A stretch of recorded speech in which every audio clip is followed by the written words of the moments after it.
Hello नमस्कार साथियों, NCERT की क्लास में एक बार फिर आपका स्वागत है। इन दिनों क्लास 8 की एनसीईआरटी पर हम लोग डिस्कशन कर रहे हैं। क्लास 8 की एनसीईआरटी के ज्योग्राफी चैप्टर का आज चैप्टर नंबर 2 रहेगा। इसके पहले हम लोग फर्स्ट चैप्टर का अध्ययन कर चुके हैं। आज हम लोग देखेंगे चैप्टर नंबर 2 का। सेकेंड चैप्टर का नाम है भूमि, मृदा, जल, प्राकृतिक वनस्पतियाँ और वन्यजीव संसाधन।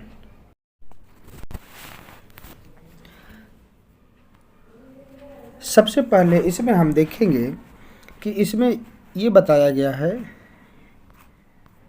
यहाँ से देखते हैं। माम्पा और पीटर विश्व के दो विभिन्न स्थानों में रहते हैं और उनके जीवन व्यतीत करने में बहुत ही अंतर है। यहाँ पे ये दिखा रहा है कि सबसे पहले एक भूमिका यहाँ से बनाया है, यहाँ से एक ये बनाया है। इसमें बनाया है कि तंजानिया अफ्रीका के एक छोटे से गांव में माम्पा पानी लाने के लिए, मतलब वहाँ का वो जीवन शैली दिखाता है कि बहुत दूर जाना पड़ता है, कुछ घंटे बाद लौटती है, उसके बाद लौटती है। उसके बाद अपनी माँ के साथ वह हाथ बटाती है कार्यों में, भाइयों की देखभाल करती है। परिवार के आसपास जो झोपड़ियाँ हैं उसके चारों ओर भूमि के बारे में सब मतलब कार्य बताया है कि ये कहाँ बताया है, ये तंजानिया अफ्रीका के बारे में बताया है। उसके बाद जो अगली बता रहा है, अगली भूमिका बताया गया है कि यहाँ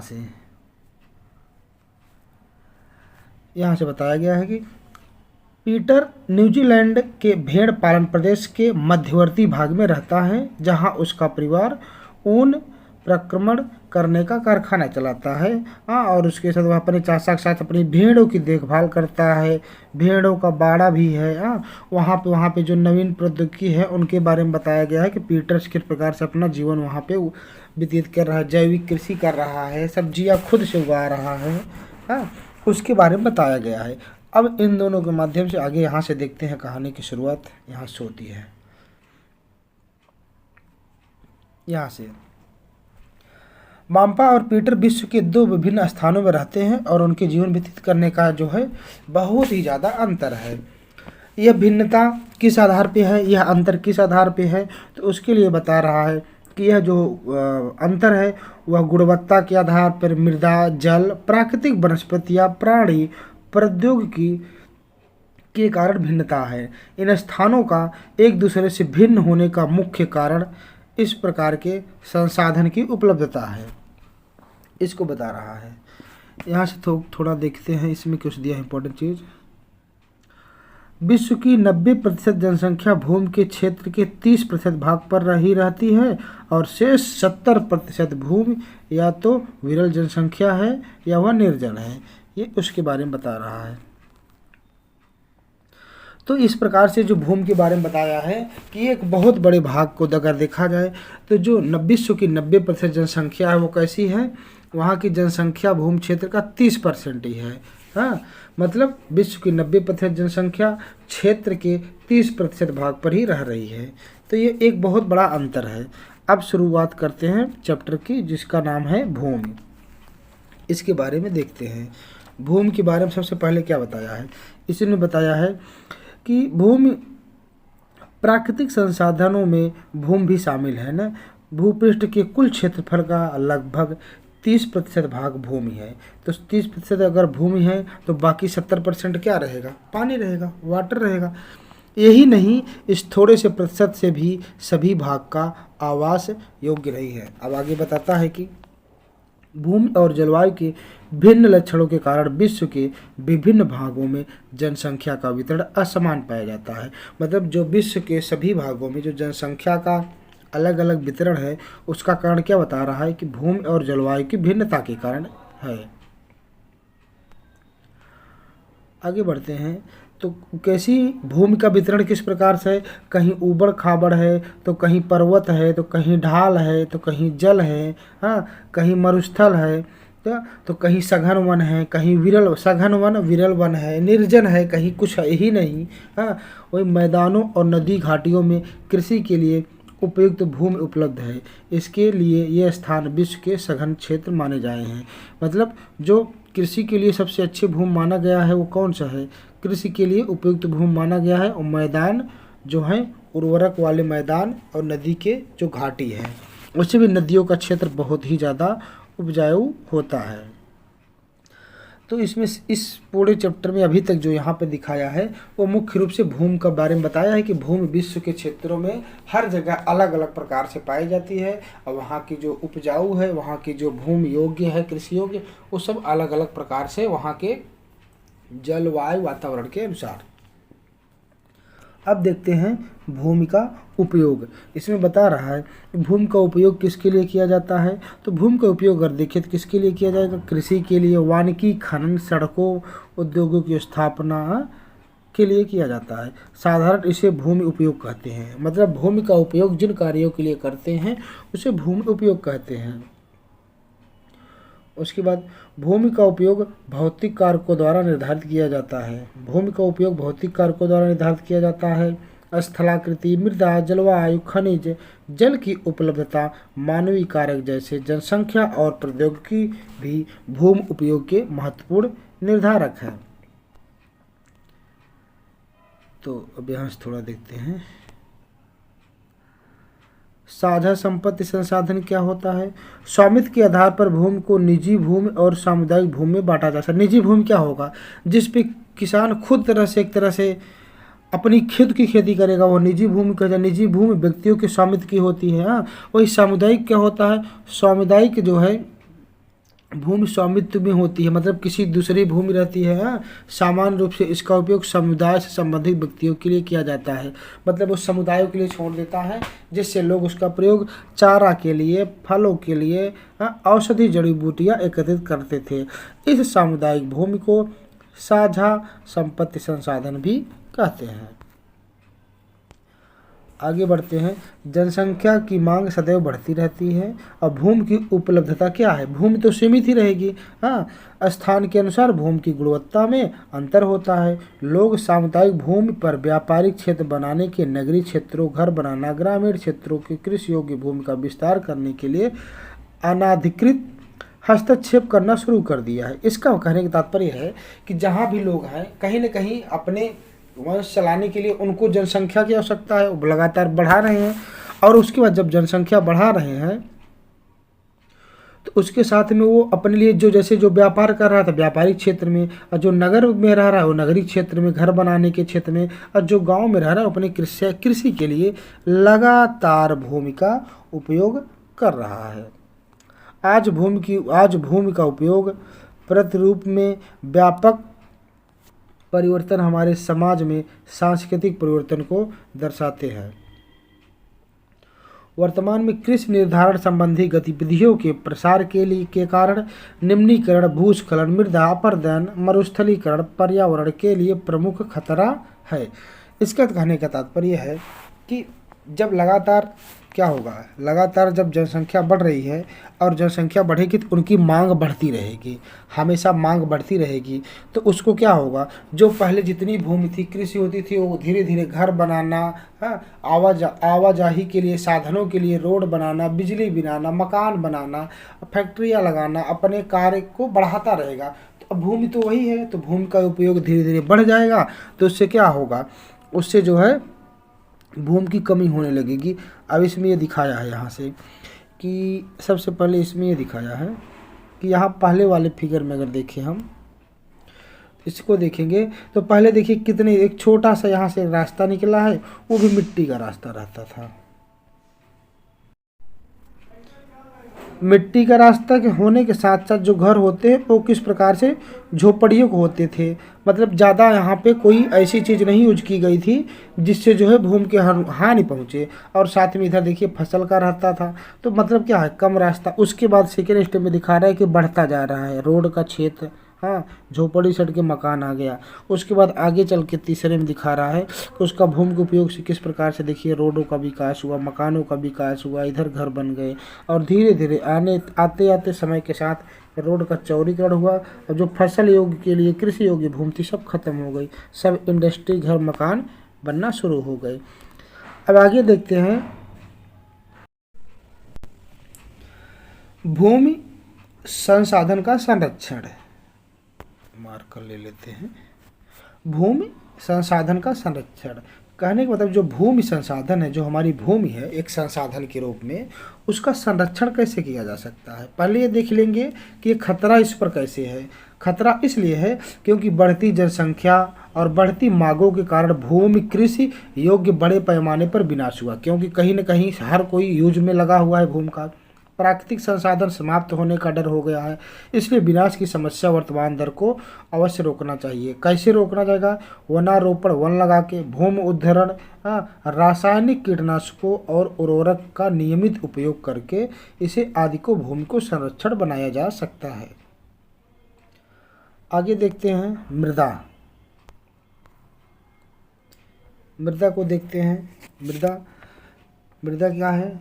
इसमें बताया गया है पृथ्वी के पृष्ठ पर दानेदार कणों के आवरण की पतली परत मृदा कहलाती है। यह भूमि से निकटता से जुड़ी हुई है, स्थल रूप मुद्रा के प्रचार को निर्धारित करते हैं। मृदा का निर्माण चट्टानों से प्राप्त खनिजों और जैव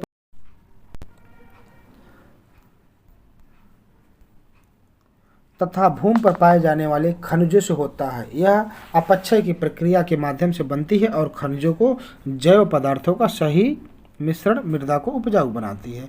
यहाँ पे कहने का तात्पर्य है कि जो मृदा है वो क्या होता है, जो छोटे छोटे कण होते हैं, छोटे छोटे कण मिलके मृदा का निर्माण करते हैं, उसको बताया गया है। उसके बाद अगर आगे देखिए तो इसमें यहाँ पे दिया है कि मृदा के बारे में क्या आप जानते हैं? मृदा केवल 1 सेंटीमीटर मृदा को बनाने में सैकड़ों वर्ष लग जाते हैं। ये इम्पॉर्टेंट पॉइंट है कि 1 सेंटीमीटर मृदा को बनाने में सैकड़ों वर्ष लग जाते हैं। अपक्षय क्या है? अपक्षय तापमान परिवर्तन, तुषार क्रिया, पौधे, प्राणियों और मनुष्य के क्रियाकलाप द्वारा अनावरित शैलों का टूटना और क्षय होना अपक्षय कहलाता है। इसके बाद यहाँ पे एक पॉइंट और दिया है, कुछ मृदा का किस प्रकार से कौन सा भाग कहाँ होता है। जो ऊपरी भाग होता है, जो सबसे ऊपरी भाग जो पौधों के लिए, फसलों के लिए होता है, वह क्या कहलाता है? यहाँ का वो कहलाता है ह्यूमस, और वनस्पति के साथ ऊपरी मृदा ये होती है जो एकदम ये ऊपर की रहती है। उसके बाद जो उसके नीचे की होती है वो बालू, गाद, क्ले के साथ बनी हुई होती है। अपक्षयी चट्टानी पदार्थ इसके नीचे का, सबसे नीचे जो होती है जनक चट्टानें होती हैं। इसके बाद कुछ छोटा है ऊपर, ये भूस्खलन है, इसको थोड़ा देख लेते हैं। क्या होता है भूस्खलन? सामान्य रूप से शैल, मलबा या ढाल से गिरने वाली मिट्टी को बृहद संचालन के रूप में परिभाषित किया जाता है। भूस्खलन जैसे होता है कहीं पर आ जाना, एक तरह से पूरा टूट फूट जाना, बिखर जाना, फैल जाना मृदा का, घर द्वार सब उसी के साथ बह जाना, टूट जाना। हाँ, भूस्खलन भूकंप, बाढ़, ज्वालामुखी के साथ होता है।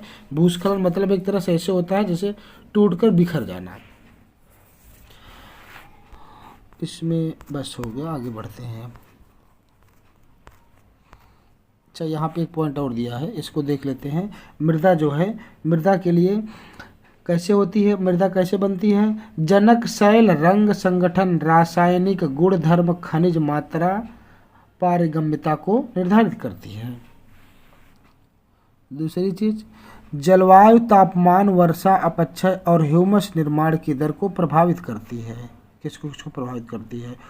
उच्चावच, तुंगता और ढाल मृदा के संचय को निर्धारित करते हैं। वनस्पति जाल, प्राणी जाल और सूक्ष्म जीव ह्यूमस निर्माण की दर को प्रभावित करते हैं। समय मृदा परिच्छेदिका की मोटाई को निश्चित करता है। इसका बताया है अभी ना कि 1 सेंटीमीटर को मृदा बनने में, सिर्फ 1 सेंटीमीटर मृदा बनने में सैकड़ों वर्ष लग जाते हैं। तो इसमें क्या बता रहा है? यही बता रहा है कि जो मृदा का निर्माण है वो कहीं परिच्छेदिका की मोटाई को निश्चित करता है, कैसे बनती है। आगे बढ़ते हैं। थोड़ा सा ये लंबा चैप्टर है तो इसको थोड़ा जल्दी से खींच के लेके चलेंगे। लिखा है मृदा निर्माण के कारक। मृदा निर्माण के मुख्य कारक क्या होती है? जो जनक शैल भी ऊपर दिखाया था ना, जनक शैल मुख्य रूप से जनक शैल का स्वरूप और जलवायु कारक है। मृदा निर्माण के अन्य कारक क्या हो सकते हैं?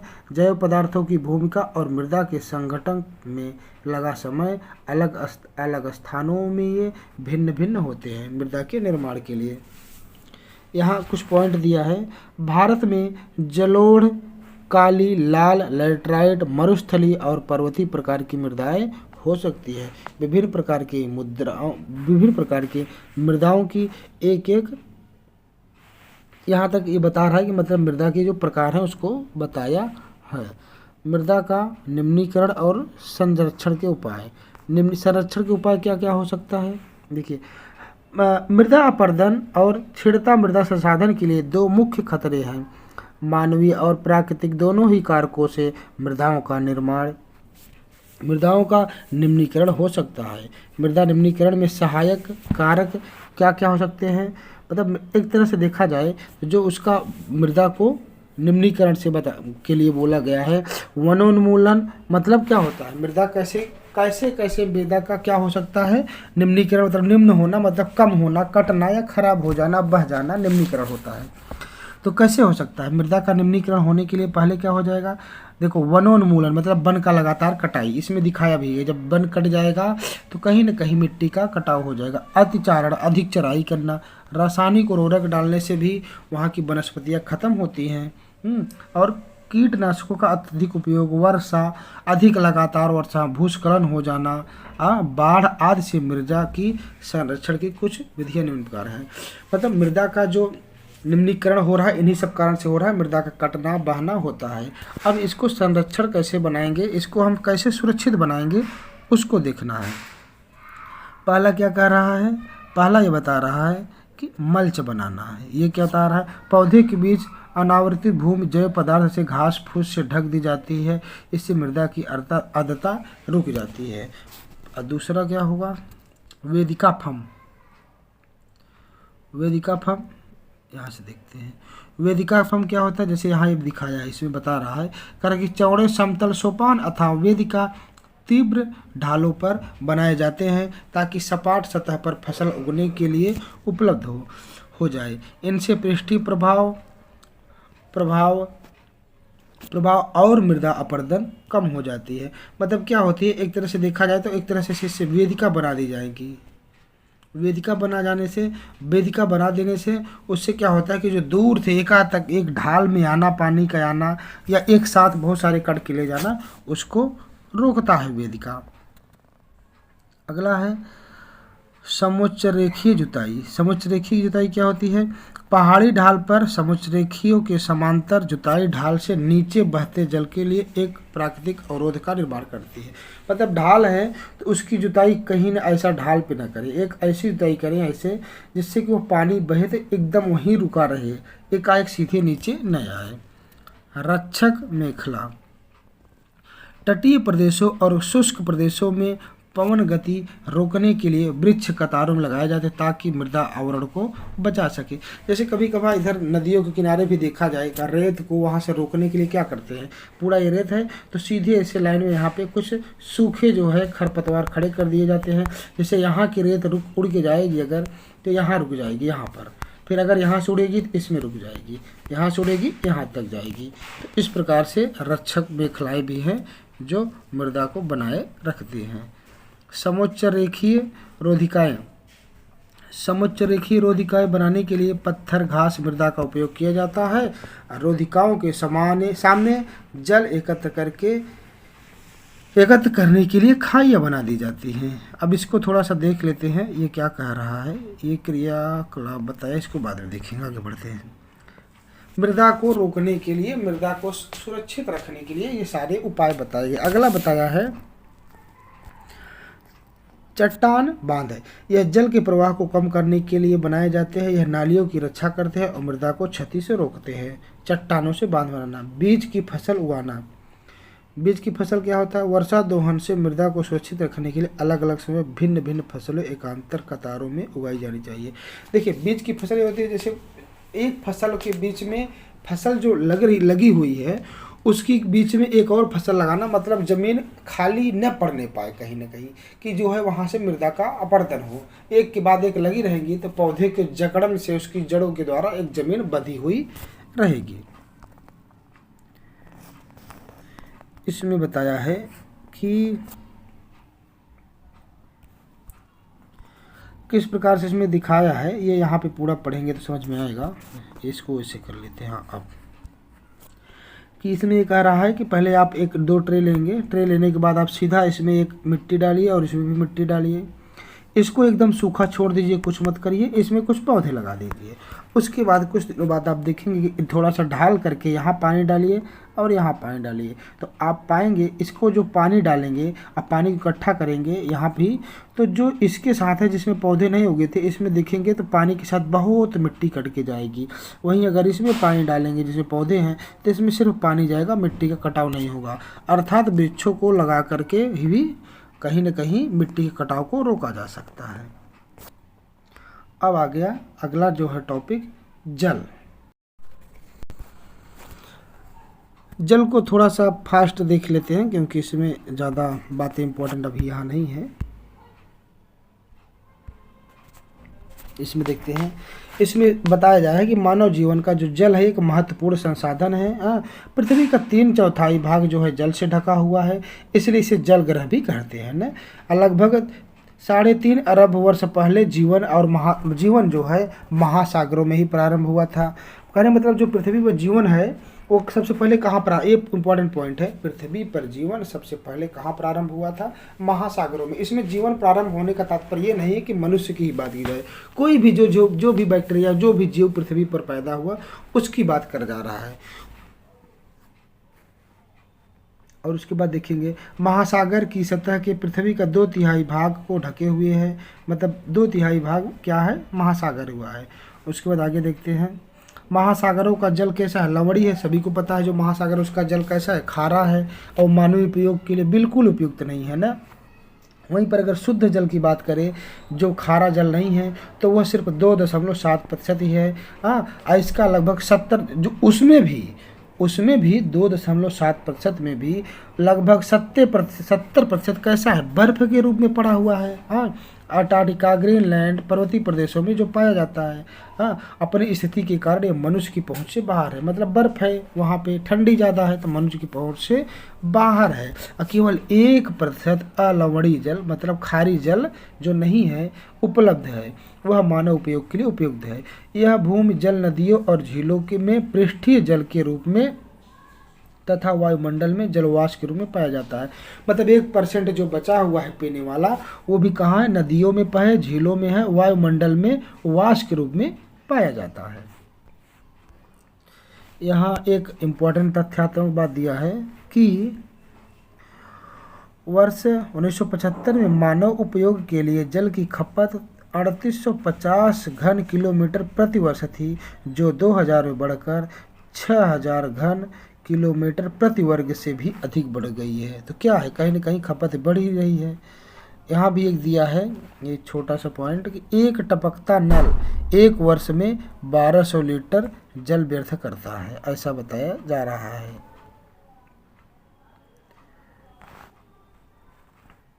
अब यहाँ से स्टार्ट करते हैं। अलवणीय जल पृथ्वी का सबसे अधिक मूल्यवान पदार्थ है। क्यों मूल्यवान है? क्योंकि जो है खारा नहीं है, तो हम हर चीज़ में उपयोग में लाते हैं, रहन सहन, खान पीन, सभी चीज़ों में, कृषि के लिए भी। पृथ्वी पर जल न तो बढ़ाया जा सकता है और न ही घटाया जा सकता है। इसकी कुल मात्रा स्थिर रहती है। इसकी प्रचुरता में विविधता होती है, क्योंकि यह अच्छा प्रचुरता में विविधता का मान क्या? पहले जल हुए, जल से मान लीजिए अधिक ताप हुआ तो वाष्प बन गया, वाष्प से वर्षण हो गया। हाँ, वर्षण की प्रक्रियाओं से जब वाष्प बना, ऊपर गया, बूंद बनी, वर्षण हुआ, अब फिर वहाँ से महासागरों में, वायु भूमि में, पुनः महासागरों में चक्रण करता रहता है, घूमता रहता है ना, जिसे क्या कहते हैं? जल चक्र कहते हैं। मनुष्य जल की बड़ी मात्रा में उपयोग न केवल पानी और धुलाई में करता है, वरन उत्पादन प्रक्रिया में भी करता है ना। मतलब मनुष्य जल का प्रयोग कहाँ करता है, उसके बारे में बताया गया है। जल स्रोतों के सूखने अथवा जल प्रदूषण के कारण अलवणीय जल की आपूर्ति की कमी के मुख्य कारण बढ़ती जनसंख्या, मतलब जो जल है उसका जो भी कमी आ रही है, उसका कारण क्या है? बढ़ती जनसंख्या, भोजन, नगदी फसलों की बढ़ती मांग, नगरीकरण और बेहतर जीवन शैली से ही जल का स्रोत बढ़ा। यहाँ पे इसको आप देखना चाहें तो देख लीजिएगा कि किस प्रकार से एक व्यक्ति जो कूड़ा यूज कर रहा है, एक दिन में औसतन एक व्यक्ति प्रतिदिन 150 लीटर जल का प्रयोग करता है। खाने पीने, नहाना, वस्त्र धोना, बर्तन, सब चीज़ों का ये विवरण दिया है। आगे चलते हैं, जल उपलब्धता की समस्याएं, इसको देखते हैं। इसमें बताया है कि जल की उपलब्धता की समस्या क्या है। होता क्या है कि विश्व में बहुत सारे देश हैं। अब विश्व के कई प्रदेशों में जल की कमी है, जैसे जैसे अफ्रीका, पश्चिमी एशिया, दक्षिण एशिया, पश्चिमी संयुक्त राज्य अमेरिका के भागों में, मैक्सिको, दक्षिणी अमेरिका के भागों में, ऑस्ट्रेलिया हो गया।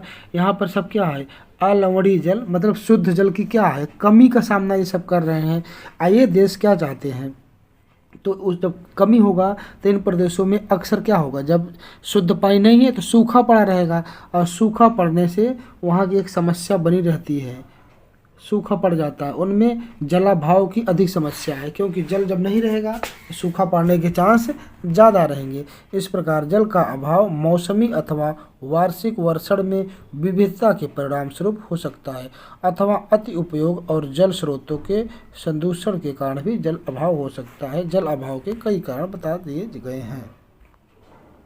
अगला हेडिंग देखेंगे,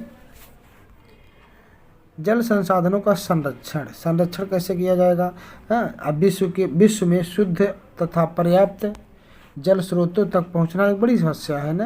हाँ, इन संसाधनों के संरक्षण के लिए कई कदम उठाने चाहिए। यद्यपि जल का एक नवीनीकरण संसाधन है, फिर भी इसका अति उपयोग और प्रदूषण इसे उपयोग के लिए अनुपयुक्त बनाता है।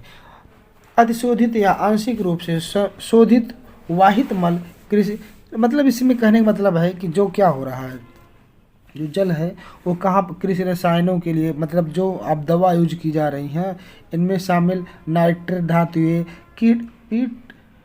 कीटनाशी जल को प्रदूषित करते हैं।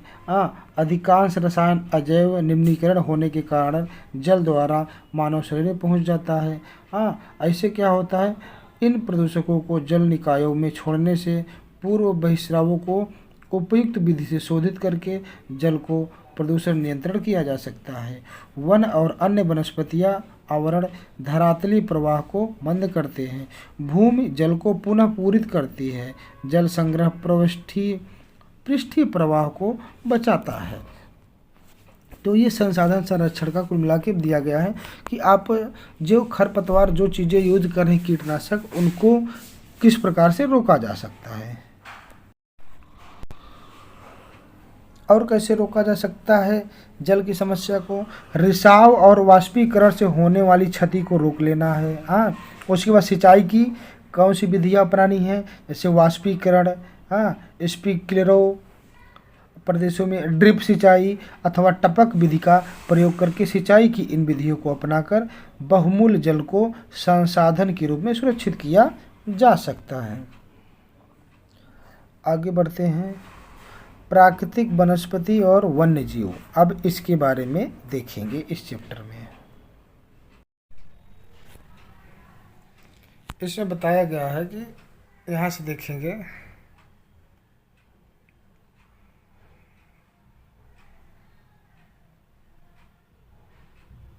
जो प्राकृतिक वनस्पतियों से जो चीज़ें बनाई जाती हैं, जो भी सामान बनाए जाते हैं, यहाँ पे उनकी बात किया है। जैसे कुर्सियों, बेत हो गया, बांस की बनी। भारत के पूर्वी, उत्तर पूर्वी और प्रदेशों में बांस की प्रचुरता में पैदा किया जाता है। जैसी रेशमी स्कार्फ देख जो है। उसके बाद क्या है, बच्चों के द्वारा इसमें एक पैराग्राफ के द्वारा समझाया गया है। इसको थोड़ा आगे बढ़ते हैं, इसमें समझने के लिए ज़्यादा कुछ है नहीं। यहाँ एक चीज़ जैसे दिखाया ना, रेशम कीट पालन कहाँ किया जाता है, शहतूत के पेड़ों पर पाले जाते हैं। प्राकृतिक वनस्पति और वन्य जीवन केवल स्थल मंडल, जल मंडल और वायुमंडल के बीच जुड़े एक संकरे क्षेत्र में ही पाए जाते हैं, जिन्हें हम जैव मंडल कहते हैं। मतलब क्या होता है कि जो चीज़ें हैं उसका जुड़ाव पृथ्वी से थोड़ा सा नीचे है, तो वहीं कहीं ना कहीं फिर वायुमंडल ऊपर से है, और उसे क्या कहते हैं, उसे जैव मंडल कहते हैं। जैव मंडल में सभी जीवित जातियाँ रहने के लिए एक दूसरे पर परस्पर संबंधित हैं। अब संबंधित कैसे हैं? जिसे जैसे इस इस जीवन पर आधारित तंत्र को पारितंत्र कहते हैं। पारितंत्र किसे कहते हैं? कि जब सभी जीव एक दूसरे पर परस्पर संबंध होते हैं उसे पारितंत्र कहते हैं। असंबंध या एक दूसरे पर निर्भर कैसे होते हैं? वनस्पति और वन्य जीव बहुमूल्य संसाधन है। पौधे हमें बड़े इमारती लकड़ी देते हैं, प्राणियों को आश्रय देते हैं, ऑक्सीजन उत्पन्न करते हैं जिससे हम सांस लेते हैं। वहीं फसलों को उगने के लिए आवश्यक मृदा की सुरक्षा करते हैं, रक्षक मेखला के रूप में कार्य करते हैं, भूमिगत जल के संग्रह में सहायता करते हैं, हमें फल, लैक्टस, तारपीन का तेल, गोंद, औषधि पौधे और कागज प्रदान करते हैं जो हमारे लिए आवश्यक होता है। वन्य जीव के संरक्षण के वन्य जीवन के अंतर्गत जंतु, पक्षी, कीट एवं जलीय जीव आते हैं। इसमें कहने का तात्पर्य है, इसको ठीक से थोड़ा देखेंगे। वन्य जीवन के अंतर्गत जंतु, कीट, पंछी एवं जलीय जीव रूप आते हैं। उनमें हमें क्या मिलता है? इनसे हमें मिलते क्या है? दूध, मांस, खाल, ऊन प्राप्त होती है। आगे बढ़ते हैं। यहाँ से देखिए, यहाँ से मधुमक्खी हमें शहद देती है। मतलब इसमें पहले ही बताया गया है कि सभी जीव एक दूसरे से जुड़े हुए हैं। अब वो कैसे जुड़े हुए हैं? जैसे मधुमक्खी हमें शहद देती है, फूलों के परागकण में मदद करती हैं। फूलों के परागकण में आपने साइंस में पढ़ा होगा कि जो फूलों का इन्हीं जीवों के सहारे एक जीव से दूसरे जीव के बीच जो है परागकण का होता है। और पारतंत्र में अपघटक के रूप में एक महत्वपूर्ण भूमिका भी निभाती है। चिड़िया अपने भोजन के लिए कीटों पर निर्भर है और अपघटकों को के रूप में अपघटक क्या होता है? मतलब उन्हें खा करके वो अपना जो है निर्वाह भी करती हैं और सफाई भी करती हैं। जैसे इसका सबसे अच्छा उदाहरण गिद्ध ले लेते हैं। गिद्ध मृत जंतुओं को खाने के कारण एक अपमार्जक है और पर्यावरण का एक महत्वपूर्ण शोधक समझा जाता है। इसलिए प्राणी चाहे बड़े हो अथवा छोटे, सभी पारतंत्र के संतुलन को, मतलब जितने भी जीव प्राणी हैं कहीं न कहीं सब एक दूसरे का संतुलन बनाए हुए हैं। आगे बढ़ते हैं। प्राकृतिक वनस्पतियों का वितरण, इसको देखते हैं। वनस्पति की वृद्धि मुख्य रूप से तापमान और आर्द्रता पर निर्भर करती है। विश्व की वनस्पति के मुख्य प्रकारों को 4 वर्गों में रखा जा सकता है। और जो विश्व की मतलब जितनी भी वनस्पतियां हैं, पहला वन, घास स्थल, गुल्म, टुंड्रा। अब इनको बारी बारी से देखते हैं कि ये क्या क्या होते हैं। तो आगे बढ़ते हैं। अब ये लास्ट रहेगा, इसके बाद थोड़ा सा इधर कुछ छोटा हो तो देख लेते हैं। ये दिया है, ये किंग फिशर किलकिला है कोई पंछी। ये एक औषधि जड़ी बूटी के बारे में दिखाया है। आइए यहाँ से देखते हैं।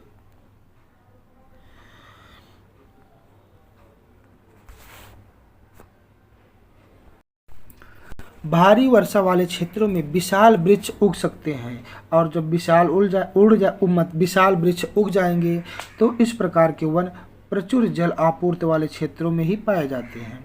जैसे जैसे आर्द्रता कम होती है वैसे वैसे वृक्षों का आकार और उनकी सघनता कम हो जाती है।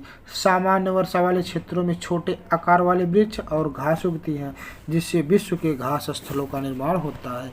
कम वर्षा वालों में शुष्क प्रदेशों में कटीली झाड़ियाँ, गुल्म उगते हैं। इस प्रकार के क्षेत्रों में पौधों की जड़ें गहरी होती हैं। भाई अगर वहाँ पे पौधे जो कम गहरी रहेंगी वो ऑलरेडी पौधे ख़त्म हो जाएंगे।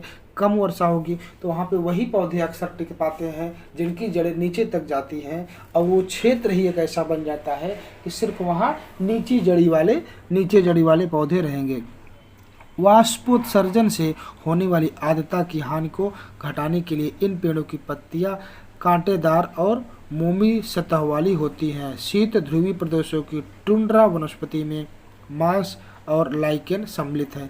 मतलब क्या होता है कि जैसे कि ये अब अगर इनकी पत्तियां रहेंगी तो पत्तियां थोड़ा धूप को भी आने से रोकेंगी और ऊपर से वाष्प को भी रोकेंगी, जिससे वहाँ पे क्या होता है कि वाष्पोत्सर्जन को रोका जा सकता है।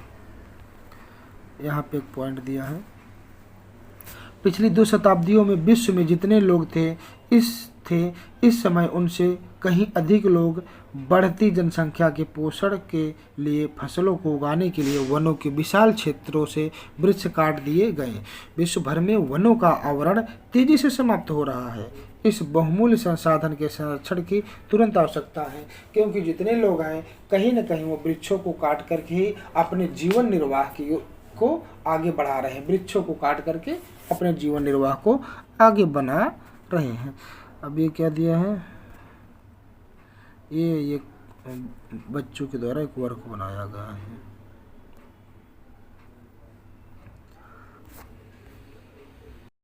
अगला टॉपिक है प्राकृतिक वनस्पति और वन्य जीवन का संरक्षण। होता क्या है कि देखिए, वन क्या है, हमारी संपदा है। पौधे और जंतुओं को वन क्या करते हैं, वनों में कौन रहता है, किसको आश्रय मिलता है, जंतुओं को आश्रय मिलता है। और साथ में पारितंत्र को भी सुरक्षित रखते हैं। जलवायु परिवर्तन और मानव हस्तक्षेप के कारण पौधे और जंतुओं के प्राकृतिक आवास नष्ट हो रहे हैं, क्योंकि पौधे और जंगलों को ही नष्ट करके मनुष्य अपना आवास बना रहे हैं, जिससे प्राकृतिक आवास नष्ट हो रहा है। बहुत सी जातियां असुरक्षित अथवा संकटापन्न हैं और कुछ लुप्त होने के कगार पर हैं। वनोन्मूलन, मृदा अपरदन, निर्माण कार्य, दावानल क्या होता है, ये वनों में लगने वाली आग को दावानल कहते हैं। मृदा अपरदन मतलब मिट्टी का कट जाना, वनोन्मूलन वनों को काटना, निर्माण कार्य मतलब वहाँ पे कुछ भी लगा देना, घर बनाना, फैक्ट्रियाँ लगाना। भूस्खलन क्या है, जैसे वही भूकंप आना, पृथ्वी के अंदर से हलचल होना, वहाँ पे उजड़ जाना। तो इससे क्या होता है, भूस्खलन से कुछ मानव और प्राकृतिक कारक जो मिलकर इन महत्वपूर्ण प्राकृतिक संसाधनों को लुप्त होने को बढ़ा रहे हैं। आज की चिंताओं में एक अनाधिकार शिकार करने की संख्या का बढ़ना है, जिससे कुछ खास प्रजातियों की संख्या तेजी से कमी आई है। कहने का तात्पर्य है कि जितने हैं कहीं न कहीं जब वन में रहने वाले जीवों का वो घर है और उसे किसी कारणवश अगर उसमें नष्ट हो रहे हैं, विनाश हो रहे हैं, तो वहाँ रहने वाले जीवों के लिए संकट का सामना करना पड़ रहा है। आगे देखते हैं,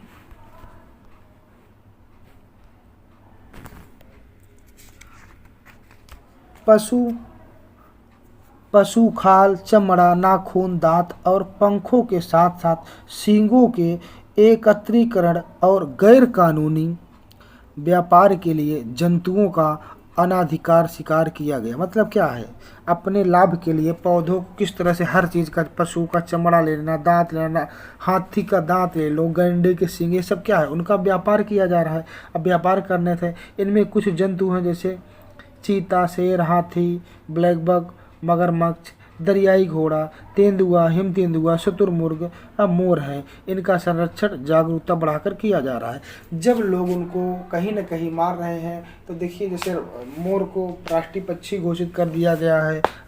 इन सारे पंछियों को, इन सारे जानवरों को क्या करके अब राष्ट्रीय उद्यान बना दिया गया है, वन्य जीव अभ्यारण्य। उससे क्या होता है, उसमें इनको सुरक्षित रखा गया है। जैव मंडल, निचली हमारी प्राकृतिक वनस्पति और वन्य जीवन को सुरक्षित रखने के लिए बनाए जाते हैं। सकरी घाटियों, झीलों और आर्द्र भूमि का संरक्षण मूल्यवान संसाधन नष्ट होने से बचाने के लिए आवश्यक है।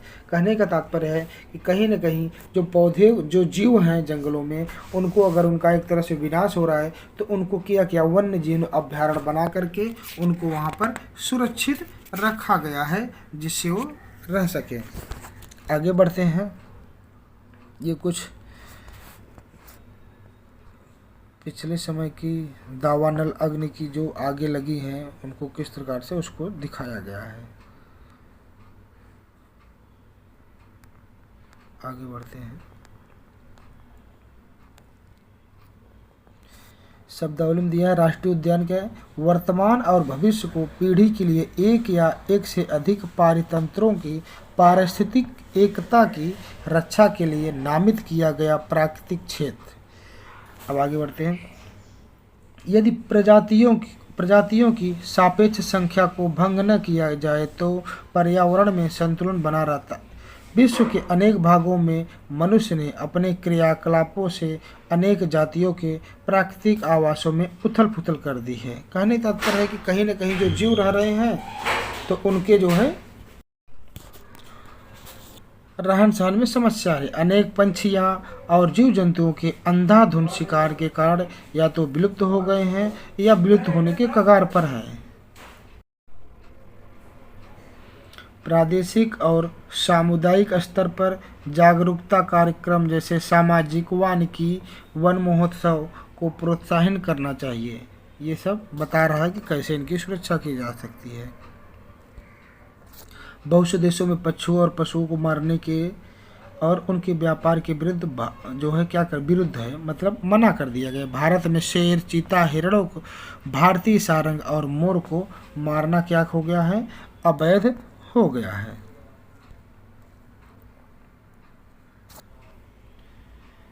एक संगठन के बारे में बता रहे हैं, एक अंतर्राष्ट्रीय पारिमाटी CITES the convention on international trade in endangered species of wild fauna and flora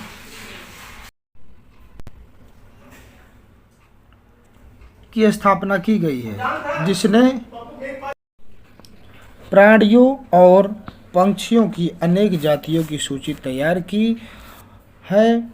इस सूची में दिए गए सभी पंछियों को व्यापार करने पर प्रतिबंध लगाया है। पौधे और प्राणियों का संरक्षण प्रत्येक नागरिक का नैतिक कर्तव्य है। ये किसका झुंड? चीतलों का झुंड यहाँ पे दिया है। तो ये जो योजना चलाई गई उसके बारे में दिया है, इम्पोर्टेंट थोड़ा सा इसका नाम याद रखेंगे, ये ज़रूरी रहेगा। तो ये इस प्रकार से ये चैप्टर हमारा यहीं पर ये ख़त्म होता है। जल्द ही नेक्स्ट चैप्टर में हम आपसे मिलेंगे, तब तक के लिए धन्यवाद। अगर आपको वीडियो पसंद आए तो लाइक और शेयर और सब्सक्राइब जरूर करिएगा। क्वेश्चन अगर देखना चाहे तो इसको देख लीजिएगा, इसको हॉल नहीं कराएंगे क्योंकि बहुत लंबी वीडियो हो चुकी है।